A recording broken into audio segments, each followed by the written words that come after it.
Hello, you guys. Happy Saturday. We are speaking today about the Jeffrey Epstein's case, more specifically, the last bombshell Wall Street Journal article about a letter that Trump sent to Jeffrey. So, without further ado, let's go directly into the article. What it says: Jeffrey Epstein's friend sent him body letters for his 50th birthday album. It means they sent him kind of like sexual, rude letters for his birthday, for his 50th birthday. One was from Donald Trump. So this news that has been spreading lately that caused a lot of controversy over Twitter and over social media about the supposed letter that the current president of USA, Donald Trump, sent to Jeffrey Epstein, and it was published by Wall Street Journal. And let's just say that the reason why this letter is so crazy and so controversial, it's because of the level of intimacy it reveals between these two men. Like, there is no going back if this letter is proven right, and hopefully they will come forward and show us whether it's right or wrong. I think they probably have the proof that it's right. They wouldn't risk publishing it elsewhere. There's no going back from this, in the sense that there's no way he's gonna be able to deny the strong friendship that linked these two men, and maybe his base will finally understand. I don't think they ever would understand, but hey, maybe a lot of people, a lot of Trump supporters, will finally understand that there is truly a possibility that Trump is included in the files. So let's go to what does the article say. The leather-bound book was compiled by Ghislaine Maxwell. The president says the letter is a fake thing. So basically they say that Ghislaine was the one who put together a bunch of letters written by Jeffrey's friends for his birthday. And we're going to go later to the response of the president. The letter bearing Trump's name, which was reviewed by the journal, is bawdy like others in the album. It contains several lines of typewritten text framed by the outline of a naked woman, which appears to be hand-drawn with a heavy marker. We're not gonna go to the later details. I'll let you read the graphic details. You can read them on your own.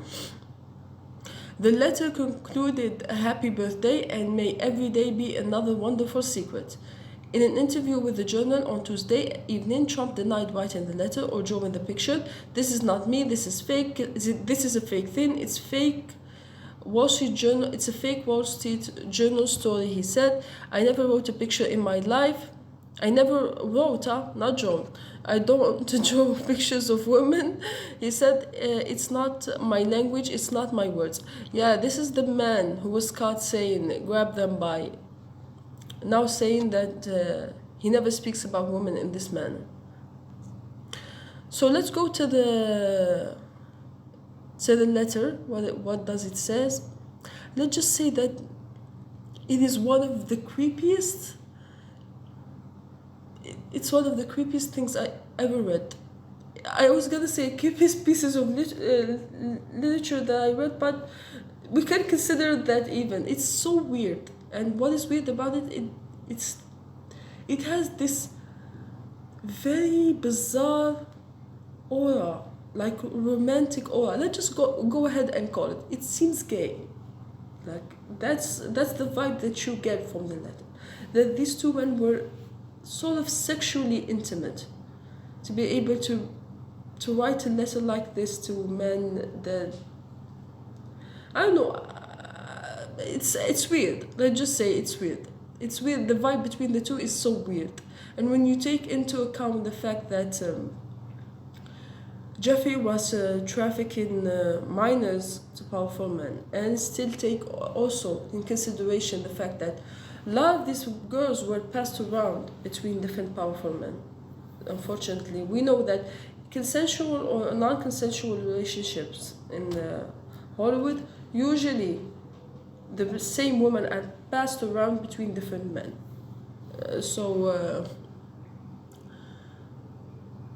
It just has a weird vibe. Like, what kind of secret he's speaking about? Let's just read first the letter, and then you can judge for yourself whether you think it's weird or not. I think it's very weird. It isn't clear how the letter with Trump's signature was prepared. Inside, the outline of a naked woman was typewritten note style as an imaginary conversation between Trump and Epstein, written in the third person. So he doesn't mention directly happy birthday, blah blah blah. No, he's mimicking a conversation that they both supposedly have. Voiceover. There must be more to life than having everything, the note began. Donald. Yes, there is, but I won't tell you what it is.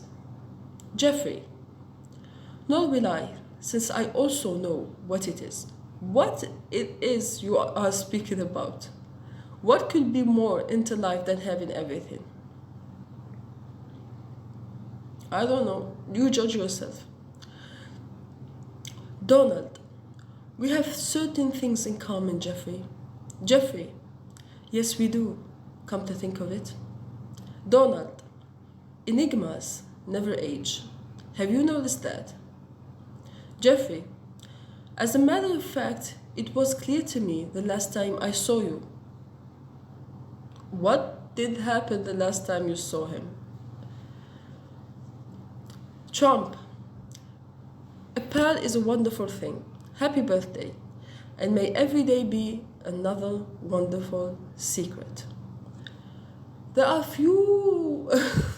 Oh, I can't get over it. Like, it gives me the chills. But hey, there are multiple phrases here that caught my attention. Let's just try to deconstruct this letter. So first he says, voiceover, there must be more to think than having everything. There must be more to life than having everything. I assume that there must be more to life than having money, than having power. Because these are two very powerful, very rich men. And then the conversation go on, yes there is, but I won't tell you what it is. I won't tell you what it is. What could possibly, why wouldn't you say what it is? Then, probably because it's very, when we take also into consideration that this was written in the drawing, framed with the drawing of a naked woman. What could that possibly mean? There is more to life than money and power. It's having beautiful women or having any woman you want. Then this very creepy phrase comes. We have certain things in common, Jeffrey. What are the things that you have in common? Either he's speaking about potentially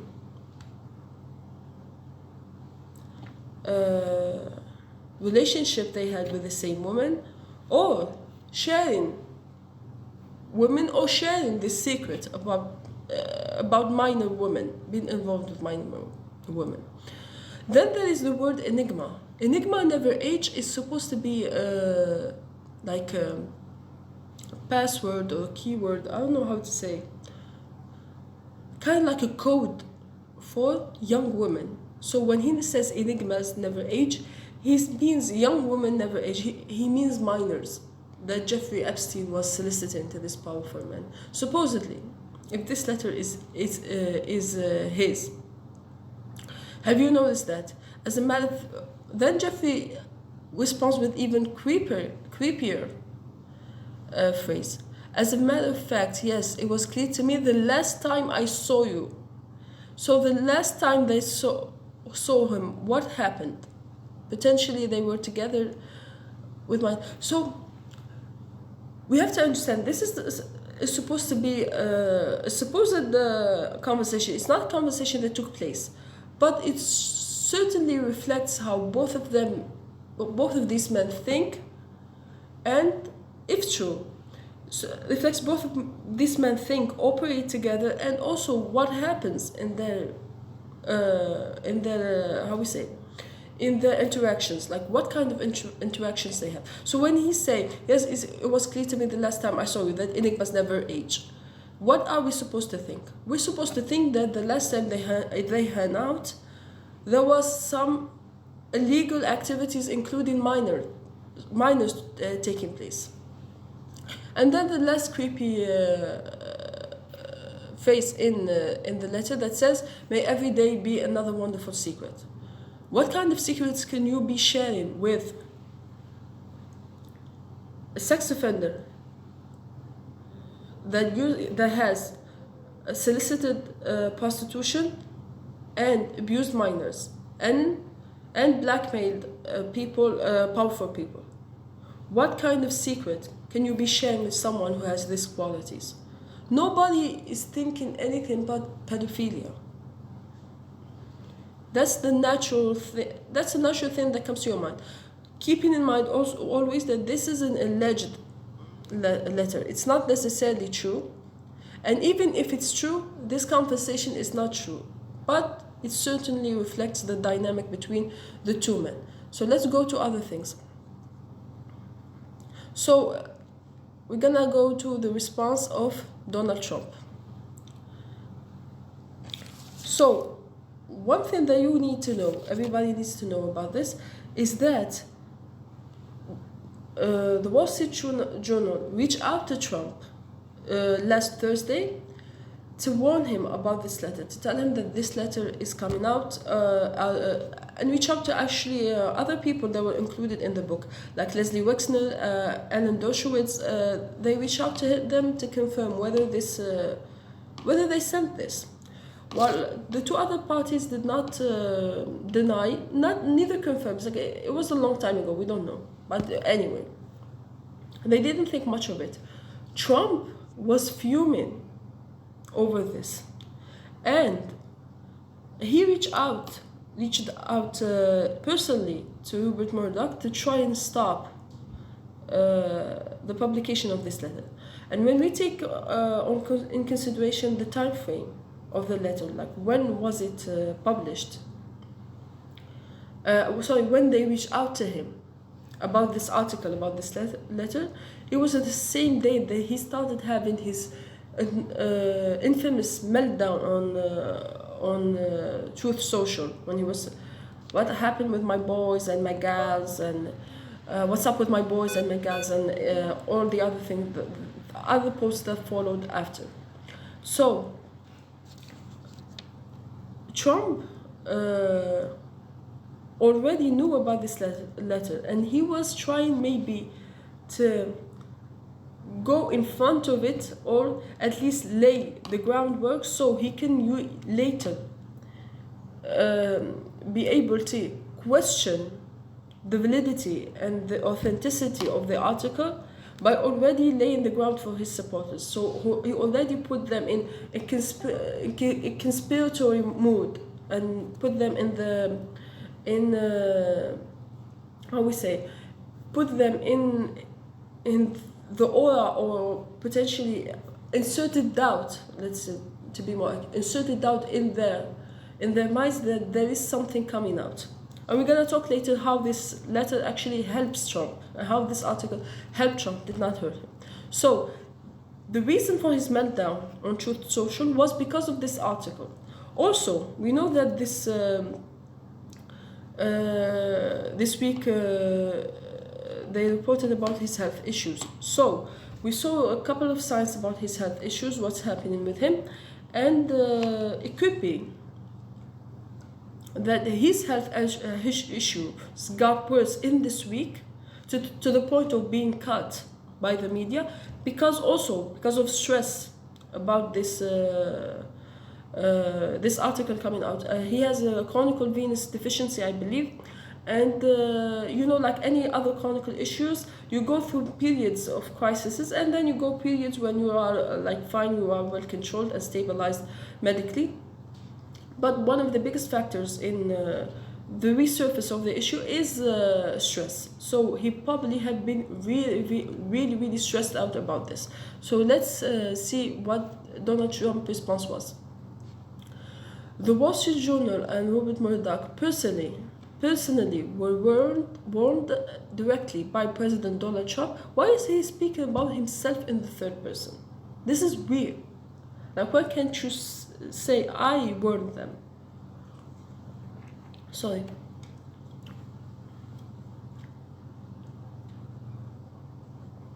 The Wall Street Journal and Rupert Murdoch personally were warned directly by President Donald J. Trump that the supposed letter they printed by President Trump to Epstein was a fake. And if they print it, they will be sued.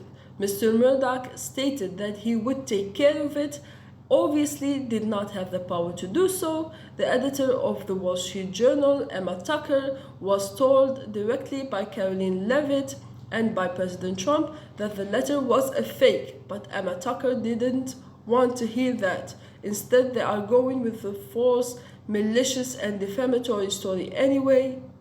President Trump will be suing the Wall Street Journal, News Corp, and Mr. Murdoch shortly. The press has to learn to be truthful. So what kind of president? The story keeps getting bizarre. It's like an onion. Under every bizarre layer, there's even a more bizarre layer.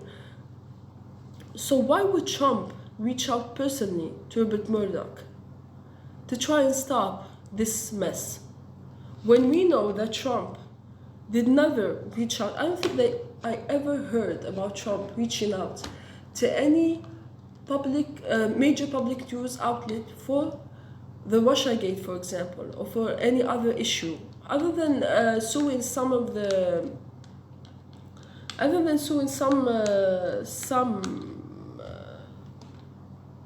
news media outlets like ABC, CBS, and stuff like that. He never reached out to stop a story. I think that this is weird. But this confirms that, nevertheless, it confirms that the Wall Street Journal did reach out to him for comment, and he said it was fake. So let's just entertain that possibility, that there is a possibility that this is fake. But then it doesn't explain his meltdown. Like, if you are so confident in your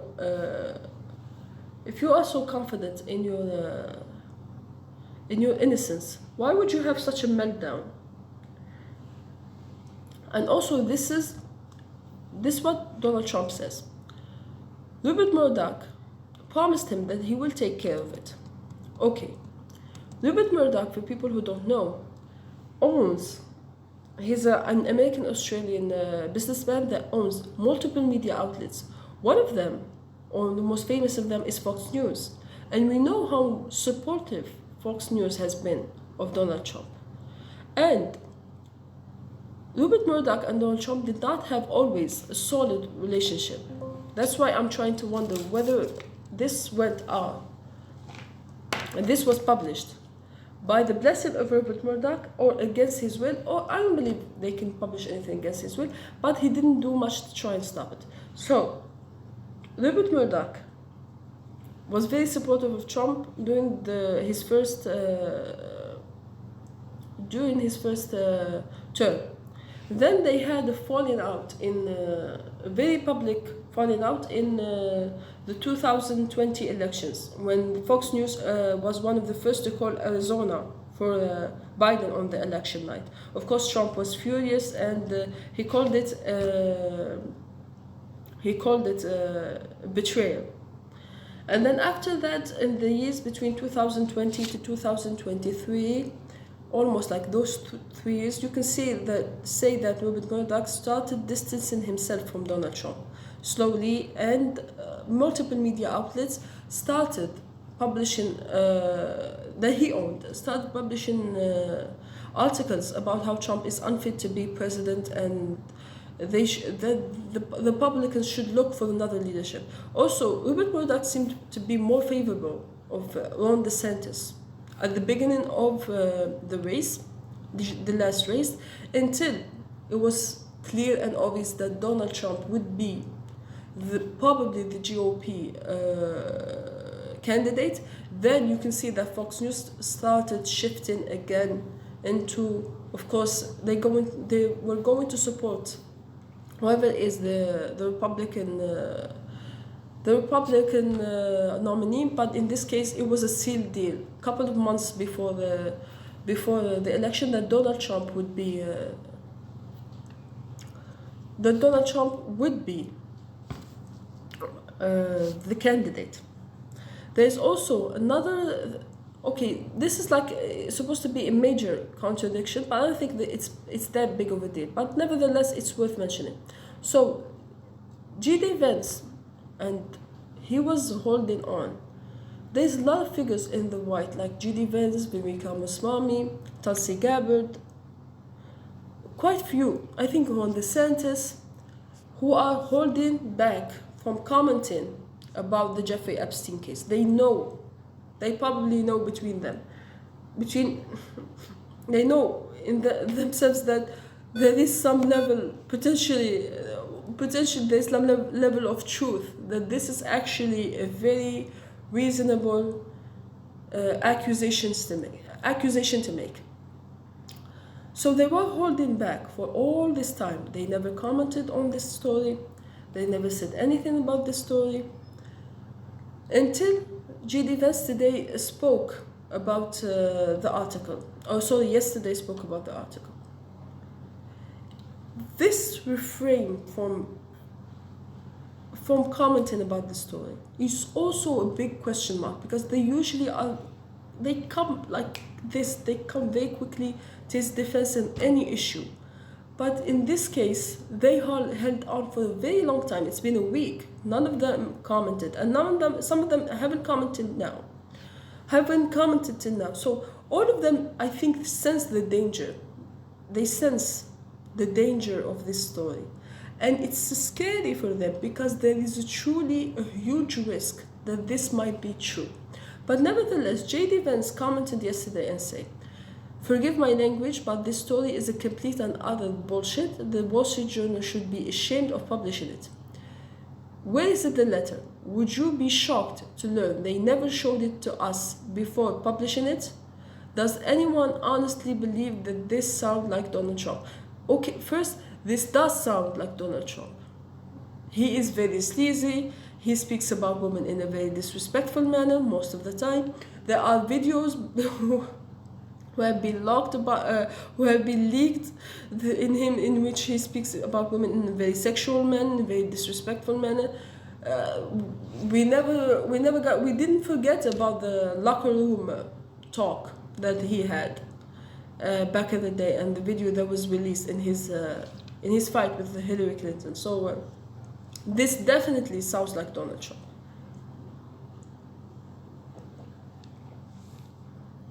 But some people pointed the contradiction that J.D. Vance says that there is no letter. They never showed it to us. While Donald Trump said that the letter, the supposed letter, was fake. So was there a letter and they never showed it to you and it was fake, or there was never a letter? I don't think that it is that big of a contradiction. You can always say that Trump meant that the supposed letter is fake. He said the supposed letter is fake, means that they never showed him the letter, and they claimed that this letter exists. They told him about what's in it, and he said that it never happened. So it's not that big of a contradiction. Like the one with the files do exist, do not exist, and all the spiral that followed.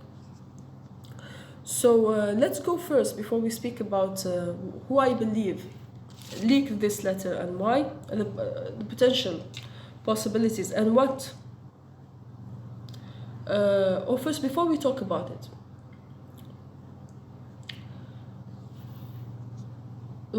Donald Trump states very clearly in this letter that he reached out to Rupert Murdoch about this letter, to say that to try and stop the coming out of this letter.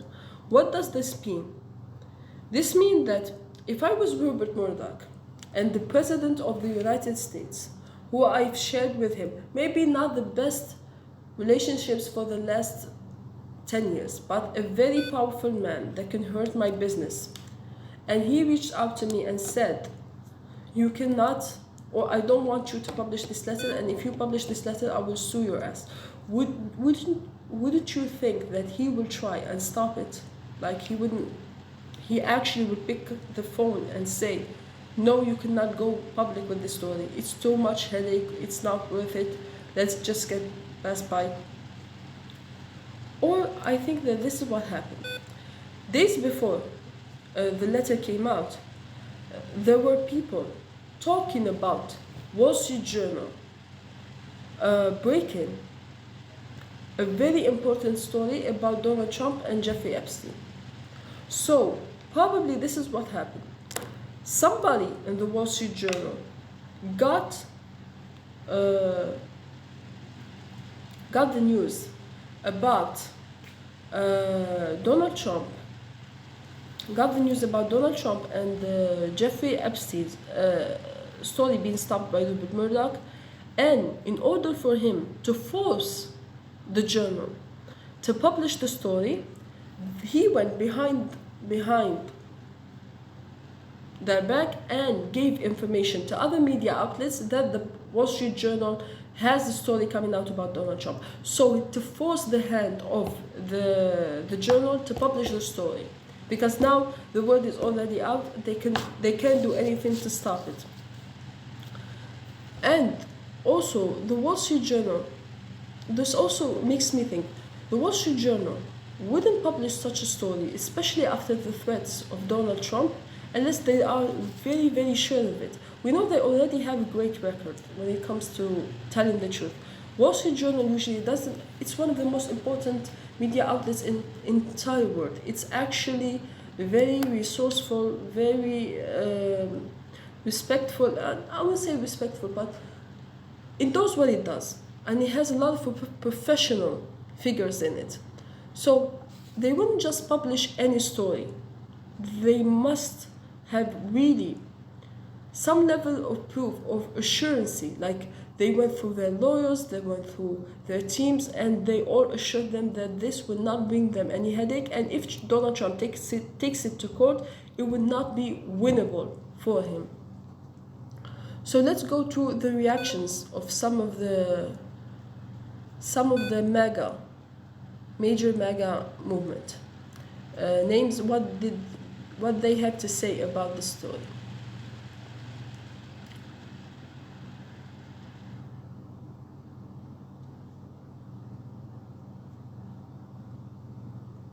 So we have first Donald J. Trump. Donald Trump Jr. says, my father has a very specific way of speaking. People all over the world have mimicked it for decades. The insanity written in Wall Street Journal ain't it, and everyone knows it. Also, in 47 years, I've never seen him doodle once. Give me a break with the fucking journalism. Okay.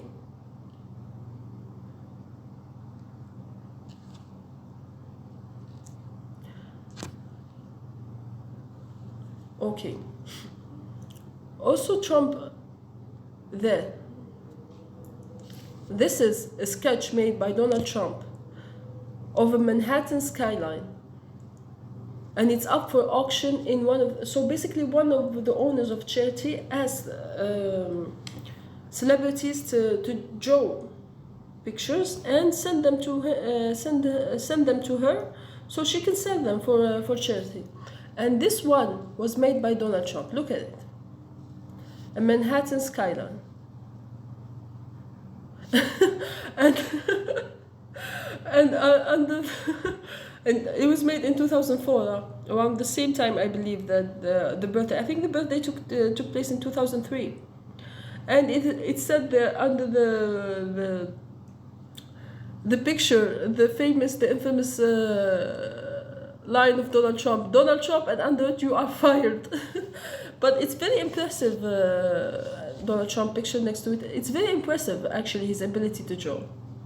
Actually, it's impressive to think that he made this on his own.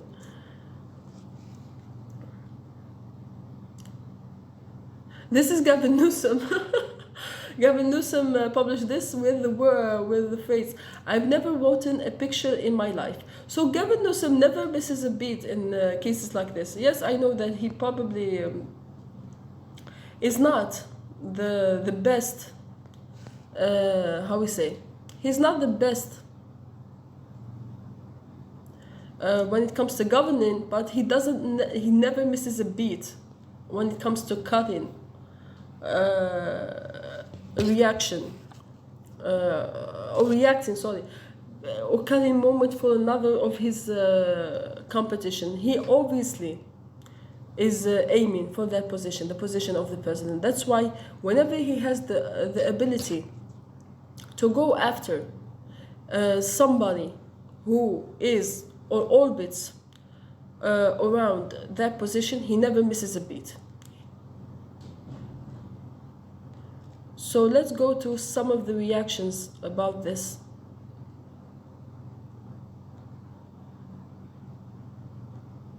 So Megyn Kelly called this is the dumbest attempt of a hit piece I ever read. Candace Owens said, the Wall Street Journal piece seems so beyond fake that it makes you wonder why on earth they would move to publish it. They don't normally engage in sleazy hit pieces, so what was the purpose of this? Exactly. The Wall Street Journal doesn't engage in sleazy pieces. That's why wouldn't it make sense simply that the Wall Street Journal published this because it's true? It's just as simple as that. Usually the logical response is the short response. And this is the thing that I don't understand with Meg. And forgive, I'm not neither a Democrat nor a Republican. I'm trying genuinely to understand what's going on. God forbid I ever have to inside this man's head. I have to be inside this man's head. We're trying to figure out what's going on. And this is the thing. Donald Trump redefined politics in such an important matter. Like, he changed the definition of Christianity. He changed the norms of the Republican movement and the conservative movement. He changed the norms for the presidential norms. So the story wouldn't have been that big of a deal, actually. It's what happened last week and him closing the investigation and saying that it doesn't matter, that the Jeffrey Epstein case is boring and it doesn't matter. It's these pieces, one piece by the next, that makes it important. Or else, if this letter was, or this article came out in any other circumstance, it wouldn't have mattered, because I believe a lot of people do anticipate that this is the way he behaves behind closed doors. A lot of people would have just brushed it out as, oh, they were just friends talking to each other, oh, they were just joking to each other. Who cares? It's not that big of a deal. Who cares? It's not that important. Like, they would have just brushed it under the rug. That's why I think that Trump's reaction to this issue, the way he reacted on Truth Social in the last week, and given this story so much attention, actually he kind of set himself up. I think that he hurted himself in a lot of ways, and also helped himself in a lot of ways. We're gonna speak about how did this benefit him and also hurt him.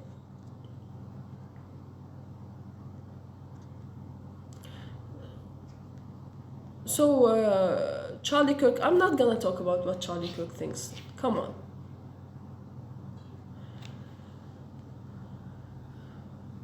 So Charlie Kirk breaking, President Trump directed Pam Bondi to produce any and all pertinent grand jury testimony related to the Epstein case.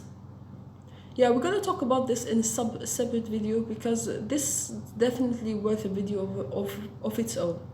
What is Donald Trump trying to do with this, and is he actually going to release the files and release all the information about Epstein, or this is just another scam for him, attempting to give you like a piece of bread, like a leftover, to try and shut you up, while he actually keeps most of the information about Jeffrey Epstein concealed.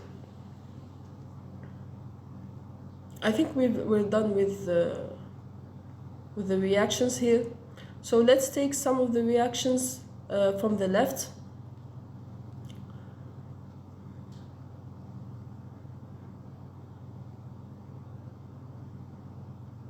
So also, Trump did announce that he fired a lawsuit against the Wall Street Journal. So this is what he said.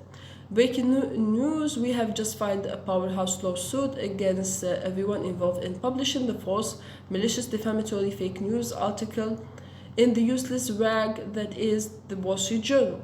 This historical legal action is being brought against the so-called authors of this defamation, the now fully disgraced Wall Street Journal, as well as its corporate owners and affiliates, with Rupert Murdoch and Robert Thompson, whatever his role is.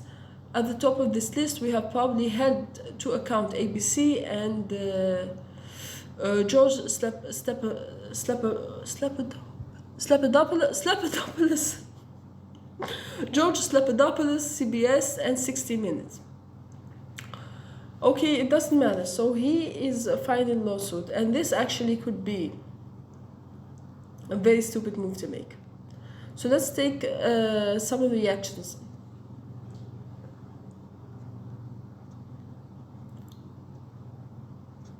Some of the reactions of the left. So this is what he said. So J.D. Vance, the hypocrite, said before that, this is in 2021, he said, if you are a journalist and you're not asking questions about this case, you should be ashamed of yourself. Why aren't you ashamed of yourself that it has been a week and you haven't asked now one single question about this case and only decided to talk about it when your boss came under fire? I'm sure the middle-class teenagers somewhere who could use some harassment right now but might be trying to do your job once in a while.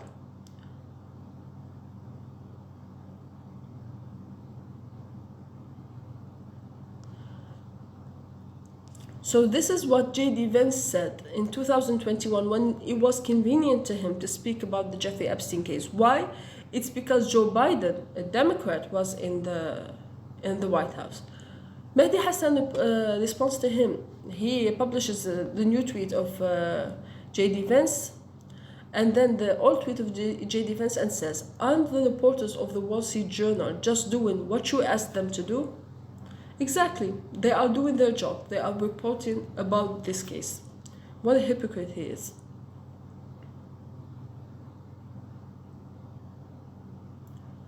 Mike Lee said, I suspect Wall Street Journal regrets running this story.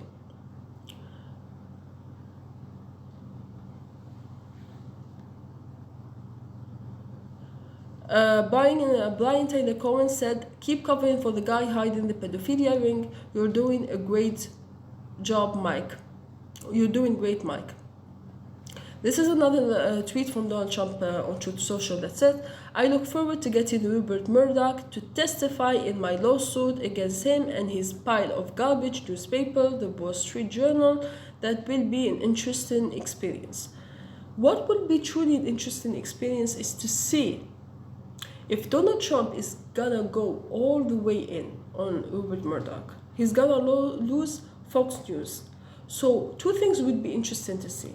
Number one, will Donald Trump go all the way, or this just him initially trying to scare Rupert Murdoch and scare Wall Street Journal and force them to settle, because there's a lot of calculation that happens behind the closed doors in this in similar lawsuits about Trump has a lot of executive power that can hurt journalists, and at the same time the entire calculations, financial calculations about how much it's gonna cost, is it better to settle, etc. So in this case, it's really a question. Number one, will Donald Trump go all the way?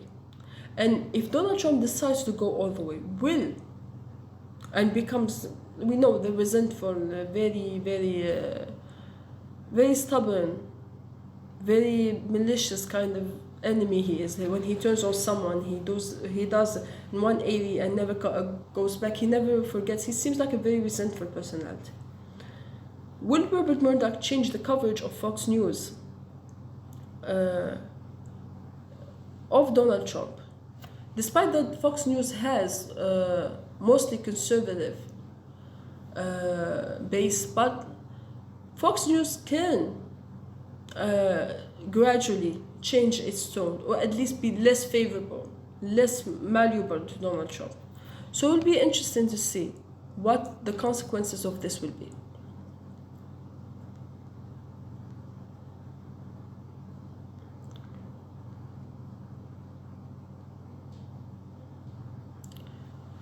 Brian Tyler Cohen also said, in fairness, do these look like two guys who know each other well enough to send birthday cards? Look at them together. Yeah, here's just a video showing them both interact. So I think that we are done with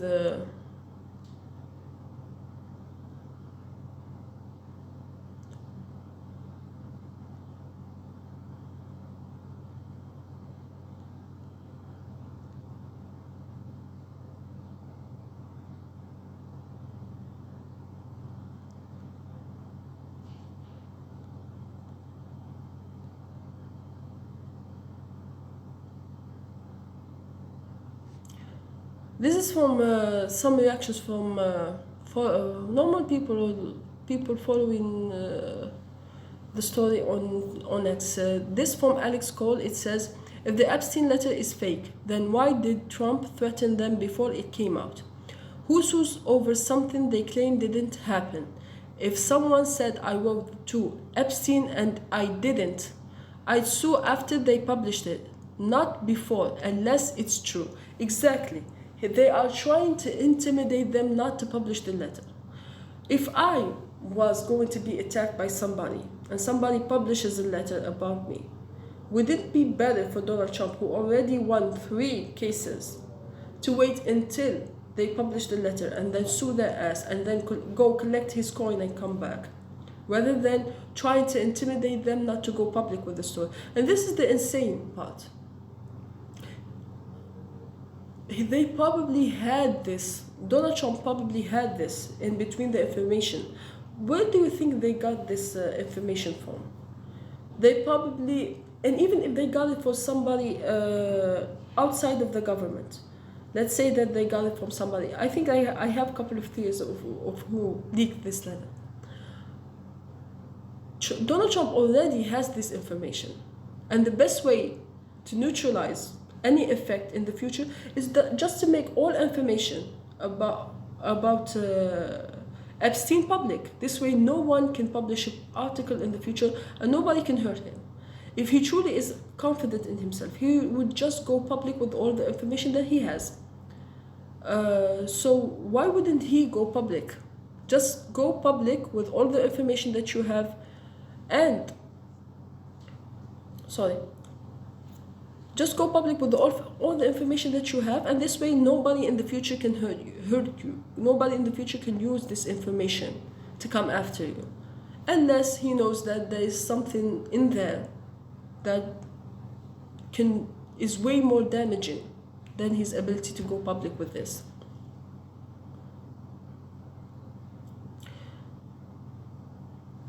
This one called himself, I smoked Trump's letter to Epstein. Retweet this if you want the media to ask Trump why he was bringing his kids to play with the world's biggest pedophile. With picture of Donald Trump, I believe this is Eric, and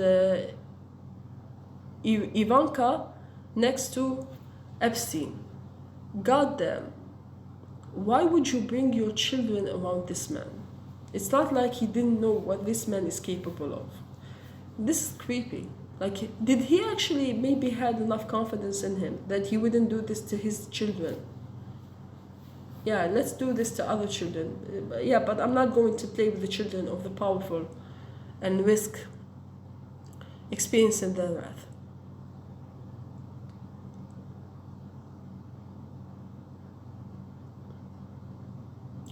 This is a video. So Trump, in one of his Truth Social posts, claims that he never used the word enigma. Never used the word enigma.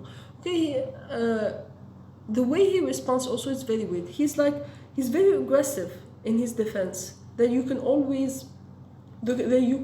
only anticipate that he's acting out of panic.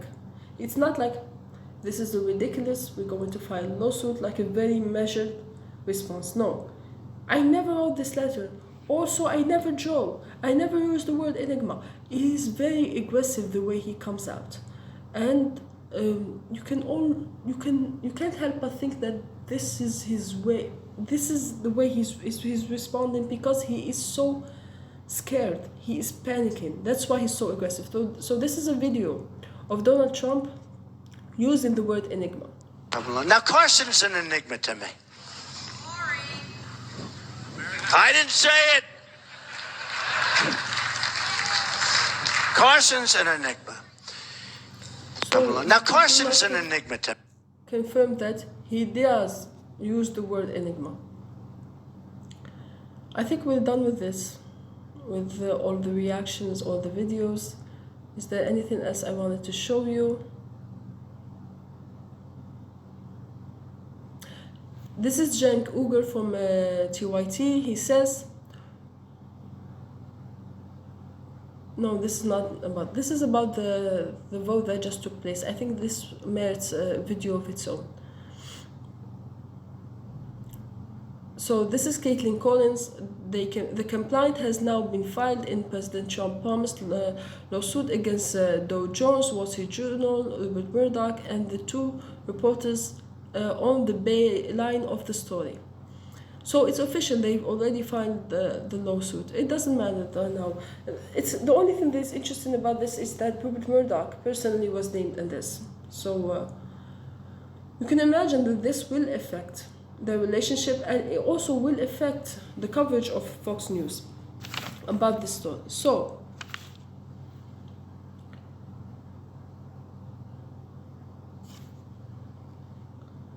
we're trying now we're going to try right now to understand what's going on, why this letter was published, and the most important question, who leaked this information to the Wall Street Journal?